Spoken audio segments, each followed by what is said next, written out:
ಅಯೋಧ್ಯಕಾಂಡದ 54ನೇ ಸ್ವರ್ಗ. ರಾಮ ಲಕ್ಷ್ಮಣರು ಸೀತೆಯೊಡನೆ ಪ್ರಯಾಗದಲ್ಲಿ ಗಂಗಾ ಯಮುನೆಯರ ಸಂಗಮದ ಸಮೀಪದಲ್ಲಿದ್ದ ಭರದ್ವಾಜಾಶ್ರಮಕ್ಕೆ ಹೋದುದು. ಭರದ್ವಾಜರಿಂದ ಸತ್ಕಾರ. ಭರದ್ವಾಜರು ಶ್ರೀರಾಮನಿಗೆ ಚಿತ್ರಕೂಟ ಪರ್ವತದಲ್ಲಿರುವಂತೆ ಆದೇಶವನ್ನಿತ್ತದು. ಚಿತ್ರಕೂಟ ಪರ್ವತದ ಮಹಿಮೆಯ ವರ್ಣನೆ. ರಾಮ ಲಕ್ಷ್ಮಣ ಸೀತೆಯರು ಆ ಮಹಾವೃಕ್ಷದ ಕೆಳಗೆ ಆ ರಾತ್ರಿ ತಂಗಿದ್ದು, ಮೋಡದಿಂದ ಅನಾವೃತನಾದ ಪ್ರಕಾಶಮಾನನಾದ ಸೂರ್ಯನು ಉದಯಿಸಿದ ನಂತರ ಮುಂದೆ ಪ್ರಯಾಣ ಮಾಡಿದರು. ಭಾಗೀರಥಿ ಗಂಗೆಯನ್ನು ಯಮುನೆಯು ಸೇರುವ ಪವಿತ್ರ ಸ್ಥಳಕ್ಕೆ ಹೋಗಲುದ್ದೇಶಿಸಿ ಗಾಢವಾಗಿದ್ದ ಆ ಮಹಾರಣ್ಯದ ಮಧ್ಯದಲ್ಲಿ ಸೀತಾರಾಮ ಲಕ್ಷ್ಮಣರು ಪ್ರಯಾಣ ಮಾಡುತ್ತಿದ್ದರು. ಯಶೋವಂತರಾಗಿದ್ದ ಅವರು ಮನೋಜ್ಞವಾಗಿದ್ದ, ಹಿಂದೆಂದೂ ಕಾಣದಿದ್ದ ಅನೇಕ ದೇಶಗಳನ್ನು ದಾರಿಯುದ್ದಕ್ಕೂ ಸಂದರ್ಶಿಸುತ್ತಾ ಪ್ರಯಾಗ ಕ್ಷೇತ್ರದ ಕಡೆಗೆ ನಡೆದು ಹೋಗುತ್ತಿದ್ದರು. ಯಾವ ವಿಧವಾದ ಈತಿ ಬಾಧೆಗಳೂ ಇಲ್ಲದೆ ಕ್ಷೇಮದಿಂದ ಶ್ರೀರಾಮನು ಸೀತಾ ಲಕ್ಷ್ಮಣರೊಡನೆ ಸುಪುಷ್ಟಿತವಾದ ವಿಧವಿಧವಾದ ವೃಕ್ಷಗಳ ಗುಂಪುಗಳನ್ನು ನೋಡುತ್ತಾ ಹೋಗುತ್ತಿರುವಾಗ ದಿನದ ಬಹುಭಾಗವೇ ಕಳೆದು ಹೋಯಿತು. ಆಗ ಶ್ರೀರಾಮನು ಲಕ್ಷ್ಮಣನಿಗೆ ಹೇಳಿದನು, ಲಕ್ಷ್ಮಣ, ಈ ಪ್ರಯಾಗ ಕ್ಷೇತ್ರದ ಸುತ್ತಲೂ ಹೊಗೆಯಾಡುತ್ತಿರುವುದನ್ನು ನೋಡಿದರೆ ಇಲ್ಲಿ ಭಗವಂತನಾದ ಯಜ್ಞೇಶ್ವರನಿರುವನೆಂದು ಮತ್ತು ಈ ಹೊಗೆಯು ಅವನ ಧ್ವಜವೇ ಆಗಿರುವುದೆಂದು ನಾನು ಭಾವಿಸುತ್ತೇನೆ. ಮಹರ್ಷಿಗಳಾದ ಭರದ್ವಾಜರು ಇಲ್ಲಿಯೇ ಸಮೀಪದಲ್ಲಿರಬಹುದು. ನಾವೀಗ ನಿಶ್ಚಯವಾಗಿಯೂ ಗಂಗಾ ಯಮುನಾದಿಗಳ ಸಂಗಮ ಸ್ಥಾನವನ್ನು ತಲುಪಿದ್ದೇವೆ. ಇಲ್ಲಿ ಈ ಎರಡು ನದಿಗಳ ನೀರಿನ ಸಂಘಟನದಿಂದ ಉಂಟಾದ ಶಬ್ದವು ಸ್ಪಷ್ಟವಾಗಿಯೇ ಕೇಳಿ ಬರುತ್ತಿದೆ. ಅರಣ್ಯದಲ್ಲಿ ಹೇರಳವಾಗಿ ಸಿಗುವ ಜೇನುತುಪ್ಪ, ಸೌದೆ ಮೊದಲಾದವುಗಳನ್ನು ಮಾರಿ ಅದರಿಂದಲೇ ಜೀವನ ನಡೆಸುವವರು ಈ ವೃಕ್ಷಗಳ ರಂಬೆಗಳನ್ನು ಕತ್ತರಿಸುತ್ತಾರೆ. ಭರದ್ವಾಜರ ಆಶ್ರಮದಲ್ಲಿ ಇಂತಹ ಅನೇಕ ವೃಕ್ಷಗಳು ಕಾಣುತ್ತಿವೆ. ಹೀಗೆ ಪರಸ್ಪರವಾಗಿ ಮಾತನಾಡಿಕೊಳ್ಳುತ್ತಾ ವನದ ಸೊಬಗನ್ನು ನೋಡಿ ಆನಂದಿಸುತ್ತಾ ಪ್ರಯಾಣ ಮಾಡುತ್ತಿದ್ದ ಧನುಷ್ಪಾಣಿಗಳಾದ ರಾಮ ಲಕ್ಷ್ಮಣರು ಸೂರ್ಯನು ಅಸ್ತಂಗತನಾಗುತ್ತಿರುವಾಗ ಗಂಗಾ ಯಮುನೆಯರ ಸಂಗಮ ಸ್ಥಾನದಲ್ಲಿದ್ದ, ಅಂದರೆ ಪ್ರಯಾಗ ಕ್ಷೇತ್ರದಲ್ಲಿದ್ದ ಭರದ್ವಾಜ ಮಹರ್ಷಿಗಳ ಆಶ್ರಮ ಭೂಮಿಯನ್ನು ಪ್ರವೇಶಿಸಿದರು. ಮುಂದೆ ಮುಹೂರ್ತ ಕಾಲದವರೆಗೆ ಪ್ರಯಾಣ ಮಾಡಿ ಭರದ್ವಾಜರ ಆಶ್ರಮವನ್ನು ಸೇರಿದರು.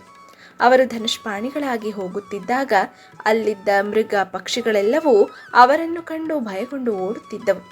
ಬಳಿಕ ಭರದ್ವಾಜ ಮಹರ್ಷಿಗಳ ದರ್ಶನಾಕಾಂಕ್ಷಿಗಳಾಗಿದ್ದ ರಾಮ ಲಕ್ಷ್ಮಣರು ಸೀತೆಯಿಂದ ಅನುಸೃತರಾಗಿ ಮುನಿಗಳ ಅನುಜ್ಞೆಯನ್ನು ನಿರೀಕ್ಷಿಸುತ್ತಾ ಆಶ್ರಮಕ್ಕೆ ಸ್ವಲ್ಪ ದೂರದಲ್ಲಿ ನಿಂತುಕೊಂಡರು. ಮಹರ್ಷಿಗಳಿಗೆ ರಾಮನು ಆಗಮಿಸಿರುವ ವಿಷಯವು ತಿಳಿಯಿತು. ಒಡನೆಯೇ ರಾಮ ಲಕ್ಷ್ಮಣ ಸೀತೆಯರನ್ನು ಆತರದಿಂದ ಆಶ್ರಮದ ಒಳಕ್ಕೆ ಬರಮಾಡಿಕೊಂಡರು. ಮಹಾತ್ಮರಾದ ಶಿಷ್ಯರಿಂದ ಸುತ್ತುವರಿಯಲ್ಪಟ್ಟಿದ್ದ, ತೀಕ್ಷ್ಣ ವ್ರತಾನುಷ್ಠಾನಪರರಾದ, ಏಕಾಗ್ರಚಿತ್ತರಾದ, ಎಷ್ಟೋ ಸಾವಿರ ವರ್ಷಗಳ ಘೋರ ತಪಸ್ಸಿನಿಂದ ದಿವ್ಯ ಜ್ಞಾನವನ್ನು ಪಡೆದುಕೊಂಡಿದ್ದ, ಅಗ್ನಿಹೋತ್ರವನ್ನು ಮಾಡಿ ಮುಗಿಸಿದ್ದ ಭರದ್ವಾಜ ಮಹರ್ಷಿಗಳನ್ನು ಕಂಡೊಡನೆಯೇ ಮಹಾಭಾಗನಾದ ಶ್ರೀರಾಮನು ಕೈ ಜೋಡಿಸಿಕೊಂಡು ಸೀತಾ ಲಕ್ಷ್ಮಣರ ಸಮೇತನಾಗಿ ಅಭಿವಾದನ ಮಾಡಿದನು. ಬಳಿಕ ಮಹರ್ಷಿಗಳಿಗೆ ತನ್ನ ಮತ್ತು ಲಕ್ಷ್ಮಣ ಸೀತೆಯರ ಪರಿಚಯ ಮಾಡಿಕೊಡುತ್ತಾ ಹೇಳಿದನು, ಪೂಜ್ಯರೇ, ನಾವಿಬ್ಬರು ದಶರಥ ರಾಜನ ಮಕ್ಕಳಾದ ರಾಮ ಲಕ್ಷ್ಮಣರೆಂಬುವರು. ಜನಕನ ಮಗಳಾದ ಮಂಗಳಾಂಗಿಯಾದ ಈ ವೈದೇಹಿಯು ನನ್ನ ಭಾರ್ಯೆ. ನಿಷ್ಕಳಂಕಳಾದ ಇವಳು ನಿರ್ಜನವಾದ ಈ ಅರಣ್ಯಕ್ಕೆ ನನ್ನನ್ನೇ ಅನುಸರಿಸಿ ಬಂದಿರುವಳು. ನನ್ನ ತಂದೆಯಾದ ದಶರಥ ಮಹಾರಾಜನು 14 ವರ್ಷಗಳ ಕಾಲ ಅರಣ್ಯವಾಸವನ್ನು ಮಾಡಿ ಬರುವಂತೆ ನನ್ನನ್ನು ಕಳುಹಿಸಿಕೊಟ್ಟಿರುವನು. ನನಗೆ ಅತ್ಯಂತ ಪ್ರಿಯನಾದ ದೃಢವ್ರತನಾದ ಈ ನನ್ನ ತಮ್ಮನಾದ ಸೌಮಿತ್ರಿಯು ನನ್ನನ್ನೇ ಅನುಸರಿಸಿ ಕಾಡಿಗೆ ಬಂದಿರುವನು. ತಂದೆಯ ಆಜ್ಞಾಧಾರಕರಾಗಿ ನಾವಿಂದು ಈ ತಪೋವನವನ್ನು ಪ್ರವೇಶಿಸಿದ್ದೇವೆ. ಕಂದ ಮೂಲ ಫಲಗಳನ್ನು ತಿನ್ನುತ್ತಾ ವಾನಪ್ರಸ್ಥಾಶ್ರಮೋಕ್ತವಾದ ಧರ್ಮವನ್ನು ಅನುಸರಿಸಿಕೊಂಡಿದ್ದೇವೆ. ಧೀಮಂತನಾದ ರಾಜಪುತ್ರನ ಆ ಮಾತನ್ನು ಕೇಳಿ ಧರ್ಮಾತ್ಮರಾದ ಭರದ್ವಾಜರು ಮಧುಪರ್ಕಕ್ಕಾಗಿ ಗೋವನ್ನು, ಅರ್ಘ್ಯ ಪ್ರದಾನಕ್ಕೆ ಅರ್ಹವಾದ ಉದಕವನ್ನು ಶಿಷ್ಯರ ಮೂಲಕವಾಗಿ ತರಿಸಿ ಅರ್ಘ್ಯ, ಪಾದ್ಯ, ಮಧುಪರ್ಕಗಳನ್ನು ಶ್ರೀರಾಮನಿಗೆ ಸಮರ್ಪಿಸಿದರು.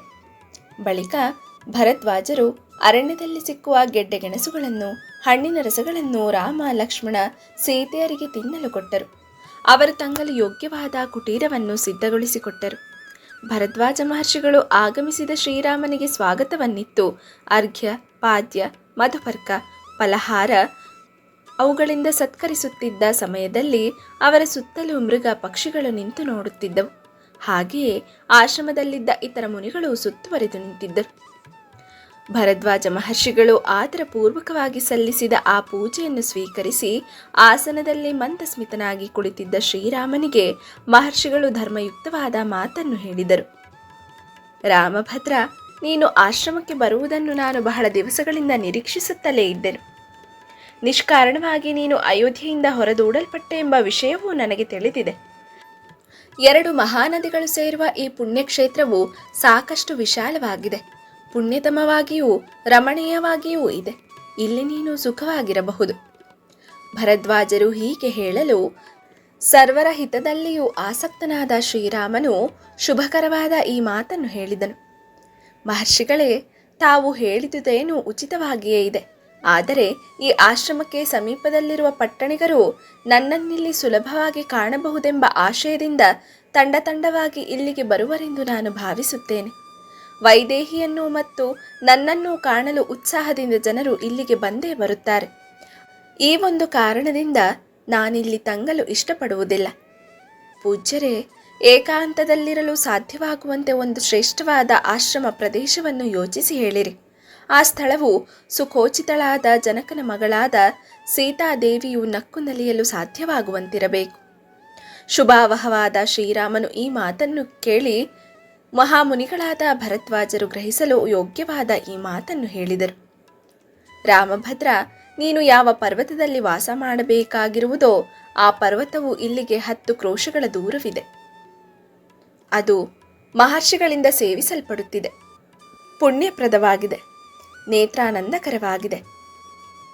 ಗೋಲಾಂಗೂಲಗಳಿಂದಲೂ, ಅಂದರೆ ಗೋವಿನ ಬಾಲವನ್ನು ಹೊಂದಿರುವ ಕಪಿ ವಿಶೇಷಗಳಿಂದಲೂ, ಕಪಿಗಳಿಂದಲೂ ಮತ್ತು ಕರಡಿಗಳಿಂದಲೂ ಅದು ತುಂಬಿದೆ.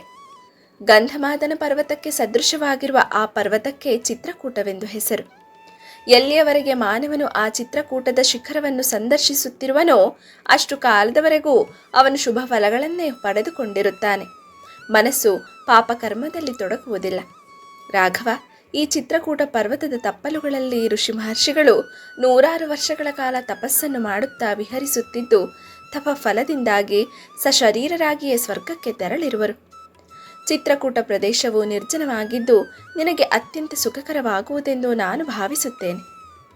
14 ವರ್ಷಗಳ ವನವಾಸವನ್ನು ನೀನು ಚಿತ್ರಕೂಟದಲ್ಲಾದರೂ ಕಳೆಯಬಹುದು, ನನ್ನೊಡನೆಯಾದರೂ ಇರಬಹುದು.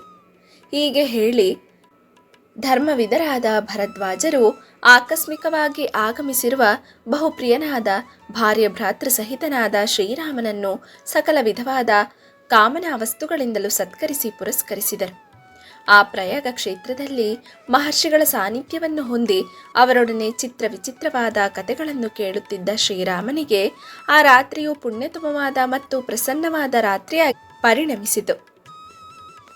ಮಹರ್ಷಿಗಳೊಡನಿದ್ದ ಆ ರಾತ್ರಿಯಲ್ಲಿ ಶ್ರೀರಾಮನ ಮನಸ್ಸು ನಿರ್ಮಲವಾಗಿಯೂ ಆಹ್ಲಾದಕರವಾಗಿಯೂ ಇದ್ದಿತು. ಸುಖವನ್ನು ಉಪಭೋಗಿಸಲು ಯೋಗ್ಯನಾಗಿದ್ದರೂ ದಾರಿ ನಡೆದ ಶ್ರಮದಿಂದ ಬಹಳವಾಗಿ ಬಳಲಿದ್ದ ಶ್ರೀರಾಮನು ರಮ್ಯವಾಗಿಯೂ ಪುಣ್ಯತಮವಾಗಿಯೂ ಇದ್ದ ಭರದ್ವಾಜಾಶ್ರಮದಲ್ಲಿ ಸೀತಾ ಲಕ್ಷ್ಮಣರೊಡನೆ ಆ ರಾತ್ರಿಯನ್ನು ಸುಖವಾಗಿ ಕಳೆದನು. ಬೆಳಗಾದೊಡನೆಯೇ ನರಶ್ರೇಷ್ಠನಾದ ಶ್ರೀರಾಮನು ಭಾರದ್ವಾಜರ ಬಳಿಗೆ ಹೋಗಿ ಪ್ರಜ್ವಲಿಸುತ್ತಿದ್ದ ತೇಜಸ್ಸಿನಿಂದ ಕೂಡಿದ್ದ ಮಹರ್ಷಿಗಳಿಗೆ ಹೇಳಿದನು. ಸತ್ಯಶೀಲರೇ, ಪೂಜ್ಯರೇ, ನಿಮ್ಮ ಆಶ್ರಮದಲ್ಲಿ ರಾತ್ರಿಯನ್ನು ಸುಖವಾಗಿ ಕಳೆದೆವು. ತಾವು ನಿರೂಪಿಸಿರುವ ಚಿತ್ರಕೂಟ ಪರ್ವತಕ್ಕೆ ಪ್ರಯಾಣ ಮಾಡಲು ಅನುಮತಿಸಿರಿ. ಶ್ರೀರಾಮನ ಶುಭ ಸಂಪರ್ಕವಿದ್ದ ಅಂತಹ ಮಹಾರಾತ್ರಿಯು ಕಳೆದು ಹೋದ ನಂತರ ಭರದ್ವಾಜರು ಶ್ರೀರಾಮನಿಗೆ ಹೇಳಿದರು.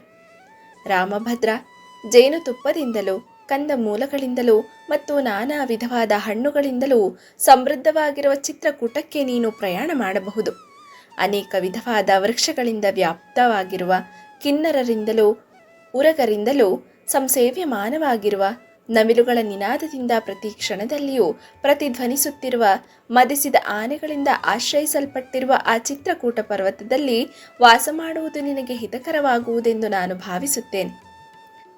ಸುವಿಖ್ಯಾತವಾದ ಚಿತ್ರಕೂಟ ಪರ್ವತಕ್ಕೆ ನೀನಿನ್ನು ಹೋಗಿ ಬಾ. ರಾಜೀವಲೋಚನ, ನಾನು ಈ ಹಿಂದೆ ಹೇಳಿದಂತೆ ಚಿತ್ರಕೂಟ ಪರ್ವತವು ಪುಣ್ಯತಮವಾದುದು, ನೋಡಲು ಅತ್ಯಂತ ರಮಣೀಯವಾದುದು. ಕಂದ ಮೂಲ ಫಲಗಳು ಯಥೇಚ್ಛವಾಗಿ ಅಲ್ಲಿ ಸಿಕ್ಕುತ್ತವೆ. ಕಾಡಾನೆಗಳ ಹಿಂಡುಗಳು, ಜಿಂಕೆ ಮೊದಲಾದ ಸಾಧು ಪ್ರಾಣಿಗಳ ಹಿಂಡುಗಳು ಆ ಪರ್ವತದಲ್ಲಿ ಯಥೇಚ್ಛವಾಗಿ ಸಂಚರಿಸುತ್ತಿರುತ್ತವೆ. ಅವೆಲ್ಲವನ್ನೂ ನೀನು ನೋಡಿ ನಲಿಯಬಹುದು. ಚಿತ್ರಕೂಟ ಪರ್ವತದಲ್ಲಿರುವ ನದಿಗಳ ತೀರಗಳಲ್ಲಿಯೂ, ಗುಹೆಗಳ ಸಮೀಪದಲ್ಲಿಯೂ, ಮಹಾಪ್ರವಾಹಗಳ ಸನಿಹದಲ್ಲಿಯೂ ಸೀತೆಯೊಡನೆ ಸಂಚರಿಸುವಾಗ ನಿನ್ನ ಮನಸ್ಸು ಆನಂದ ತುಂದಿಲವಾಗುವುದು. ಪ್ರಹೃಷ್ಟವಾದ ಟಿಟ್ಟಿಪ ಪಕ್ಷಿಗಳಿಂದಲೂ, ಕೋಗಿಲೆಗಳಿಂದಲೂ, ನಿನಾದಿತವಾದ ಮೃಗಗಳಿಂದಲೂ, ಮದಿಸಿದ ಆನೆಗಳಿಂದಲೂ ಕೂಡಿ ಸುರಮ್ಯವಾಗಿ ಕಾಣುವ ಮಂಗಳಕರವಾದ ಚಿತ್ರಕೂಟ ಪರ್ವತಕ್ಕೆ ಹೋಗಿ ವಾಸ ಮಾಡಿಕೊಂಡಿರು. ಇಲ್ಲಿಗೆ 54ನೇ ಸ್ವರ್ಗವು ಮುಗಿಯಿತು.